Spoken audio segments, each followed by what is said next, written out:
Welcome to Small Business, Big Network, the podcast for small business owners who want big results from their networking. I'm Liz Drury, a freelance voiceover artist who knows that if you're not working, then networking could help. John Attridge is one of the founders of the BBX Trade Exchange and a best-selling author. He's also a prolific networker, attending around 10 meetings per week. Thank you very much for being my guest on the podcast today, John. My pleasure, and lovely to be with you on such a lovely day. Now, I'm sure straight away people can tell that you're not a native Brit. Tell us where you're from originally. Yes, probably a little bit south of where you're listening from today, but I live in Bournemouth, but originally from Queensland in Australia. So tell me about your early career and what your first job was, John. So when I left university, I got a job at Coca-Cola. So that sounds glamorous and whatnot, but it wasn't in the management team. It was mending pallets that had been broken out in about 5 acres out the back. Wow. And being a farmer's son, I was given the job of cannibalising broken pallets and making new ones out of them. So my first 3 months in business was cannibalising and re-engineering pallets. I never would have guessed that was a job, John. Nor would have I, and after 3 months I don't want to see it again. So what happened next? Where did you go from there? So I started a career with MLC Life, which is Australia's second largest life office, and I went in there for a bit of work experience, and 13 years later ended up as the National Sales Manager. Right, so you climbed the ladder then, John. Yes, it was a fun job. I enjoyed it, and selling. It's strange how you end up in a career that you find a little bit of pathway with, and it taught me a lot. I was mingling with 600 to 800 commission-based sales reps from all over Australia, and so it was a great learning curve. They were a great company to work for and with, and as I say, spent up 13 years there. Yeah, and so what made you move on from that career? I had an opportunity. I'd been to the Life Underwriters Association, which is the collection of the industry body for the industry, and met up with an old friend on the Gold Coast in Queensland, and who I'd played football with and coached, and he had a car rental business, and getting around in a pair of shorts and an open neck T-shirt and dealing with customers in the open air seemed a pretty nice example after being 13 years in a suit and tie. Yeah. And so how long did you work in that business for? So we started that from scratch, and we ended up selling that in a trade sale for a decent five-figure sum about 5-6 years later. Right. So tell me a bit about what you do now and how you came to be doing that. Yeah, so everything was going well. In the car rental business, we had World Expo in Brisbane in 1988, and we ran for the 6 months of the Expo and the 2 months either side with more than 100% occupancy in our car rental business. So we'd done really, really well, and I'm sure there's people out there can resonate with the fact that when the things are going well, it can be a good business. So we were 24/7 full chat. As quickly as a car came back, the next one, it went out again with the next person. Yeah. But fast forward 12 months, and in 1989 we had a pilot strike. So every commercial pilot in Australia went on strike, and this lasted 5 months. Wow. So you can imagine we were relying on people jumping off an aeroplane, because if they drove to the Gold Coast, they didn't need to rent a car. Yeah. So we went from hero to zero instantly. So within the second week, we had nobody. So our biggest problem was where to park unrented cars. Yeah. So we still had all our overheads, the payment to Mazda, the wages, the rents, the leases on the premises, but we had no revenue. And fortunately, I'd seen in the US a year or so previously a thing called a trade exchange, which is where business owners get together and do business with one another using a central exchange mechanism rather than a direct trade. So we got 50 of our friends in business together, the service mechanics and the media people and hotels and restaurants and whatnot, and formed a group of 50 businesses. And 34 years later, we've expanded that group to directly and indirectly. There's about 480,000 in 31 countries. Wow. So tell me how it works then. So in essence, the idea is to capture and monetise what would have been former worthless spare capacity. So take my car, it's sat on a driveway with a rent me sign on it. If that happens overnight, come tomorrow morning, I can never get the revenue back. Yeah. I've still got all the fixed overheads. I've still got to pay the leases and the wages and the rents and stuff, but I've got no money. So if I've got a useless asset, it's called then a wasting asset. If I rent that to someone in the group and I get a digital trade credit, I've now got a new customer, and let's say it was £100 for a rental and 100 digital trade credits instead of nothing. Yeah. So from a marketing point of view, I've got someone driving the car that might like it and tell their friends, so that might drive new revenue to me. Mm-hmm. It's taken a bit of business off budget Avis, Thrifty and Hertz, which I always love doing. And so from a marketing perspective, it's better than a car on the driveway with Rent Me. From a financial aspect, I've earned $100 with no rise in fixed cost. Yeah. So I've now got $100 that I can buy some marketing, pay an accountant, go on holiday, whatever I want to do, by buying stuff back into the group. Yeah. The only cost in me doing that is a bit of wear and tear on the car. So it goes through my books. So I'm adding to the value of my business for better borrowing, and also if I want to sell it down the track, I'm increasing the sale price of the business. Now, none of that happens if the car sits on the driveway with a Rent Me sign on it. Yeah, absolutely. So at what point, John, did you move over to the UK? Came in here, well, I sold that business to a competitor for a combination of scrip, stock, trade credits and cash for a small 8-figure sum. And I came here to the UK as part of that deal to open up the operation for that new company that I'd become a shareholder on. So that was in 20 years ago, and we floated that on the second board of the AIM here in 2011, so I had another nice exit. And then as soon as I'd been out of the industry for the required time, I'd helped BBX begin back in 1993. The original founders were a customer of mine, and we helped them begin their trading entity because they were in Sydney and Adelaide and we were up in Queensland. And the guy got hold of me and said, hey, I want to open up a branch in the UK, and that was 10 years ago. Fantastic. So tell me what kinds of products and services are available through BBX? I always say the butcher, the baker, the candlestick maker, and it's always on a moving conveyor belt. So spare capacity changes by the minute.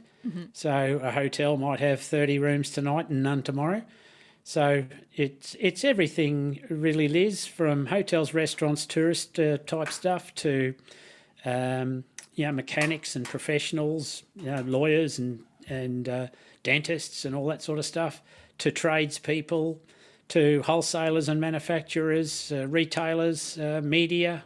It's a full range of goods and services. I think there's over 1,000 verticals in our community globally. Yeah, and presumably you're always looking for new people to join it. Yeah, we're a funny sort of situation. You either come as via way of referral from one of the existing customers, or you see us at a show or something like that. We do exhibitions and that all the time because we work with a lot of exhibition companies, networking groups and what have you. But also we get demand from the existing customers, and if they want a widget in Bristol and we don't have a widget supplier, then we reach out to a supplier there locally and invite them to the group. Or if someone's offering their services and they want to reach new markets and they want to reach out to a widget company in Bristol, they say, hey, I'd like to sell my services using the trade credit. So we reach out to them and say, hey, how would you like to buy some widgets and use trade credits instead of cash? So most of our market strategies are organic. Yeah, yeah. And have you found that there are sort of parts of the country where there's lots of people that are involved in BBX and areas where there aren't? And if that's the case, where would you like to see more businesses from? Really, if most businesses aren't geographically challenged, as we've found out through COVID. So if you're operating, voiceover services, you don't have to be in the next street as the person you're doing it with. If you're doing marketing or any of those sort of things, you don't have to be anywhere particularly. And so we've got a mix of national, online and local people. So they're scattered out throughout the UK. There's about 8,000 in the group here nowadays, and that they truly are everywhere. So you mentioned networking a minute ago as to, one way that people come to BBX. So tell me about how you use networking and why you like networking. Yeah, we work with a number of groups. Some of them are regional, like your partnerships, or people like Find a Business Expert. Mm-hmm. Your partnerships are mainly in the southwest, although they're expanding. Find a Business Expert is based in Wales. But you've also got people like trusted business people over in more the East Midlands. And you've also got people like Go24, which combine networking groups. So they're like a hub for networking groups. So we use networking to get the word out into the marketplace as to what we do, online nowadays and in situ. Mm-hmm. I don't mind either. So each have got the advantages. I like face-to-face so that you can talk to somebody and look at the cut of their jib, as they used to say. But online works for me as well. We've been using online since before COVID because we're in many countries. We had to try and connect with one another online, and we used Zoom back from about 2016. Yeah. So each has its advantages. But it's a nice little window for a follow-up, and I think that's where most people miss the boat. Some people go to networking events and act as like a sales frenzy. Everybody wants, buy my stuff, but nobody wants to buy anybody else's stuff. Yep.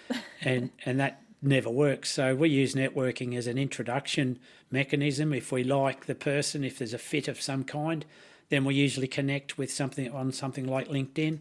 Follow up later on and have a one-to-one conversation to see if there's a fit for them and a fit for us to work together. If so, we invite them to join the group. If not, they might even be a referrer if there's no fit for whatever reason. Yeah. So how many meetings would you say that you go to on average? Weekly, I probably do 10. Wow. And, because we're in Australia and we're in America, I can be on a call at 5 a.m. local time into the Asian and Australasian market, and I can still be here at 7 o'clock at night talking to the US. So to me, we're an advantage if you're internationally fielding business because I can cover the world and still be in one place. Yes, yeah. And you mentioned earlier as well about going to expos. How useful do you find those from a networking point of view? Yeah, well, I've been to 3 or 4 in the last week. I was in Cheltenham at Cheltenham Racecourse with Business Growth show with Mark Linton, and that had 60 odd exhibitors and a couple of hundred visitors. So it was a great regional show. And to the other end of the scale, last week I was in London Excel for 2 days with the business show, who are also one of my clients.